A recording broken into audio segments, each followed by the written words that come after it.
Muling binatikos ng isang mambabatas ang naisiwalat sa Kamara na paggamit ng Office of the Vice President ng 125 million pesos na confidential fund sa loob lamang ng 11 araw.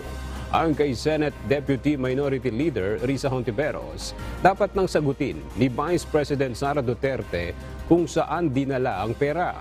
Anya, naghihintay na ng resibo ang buong Pilipinas. Muli ring giit ng senadora na tanging may kaugnayan lamang sa surveillance activities ang maaring gamitin ng civilian agencies gaya ng OBP ang confidential funds. Anong uri na naman ng magic ang ginamit nila para ubusin ang 125 million pesos sa loob lang ng 11 araw? Hindi na lang yan spending spree. Yan ay paglapastangan sa mamamayan. Napakagaspang. 11 milyong piso kada araw. Daig pa ang may patagong credit card sa national budget. Hindi nyo pera yan.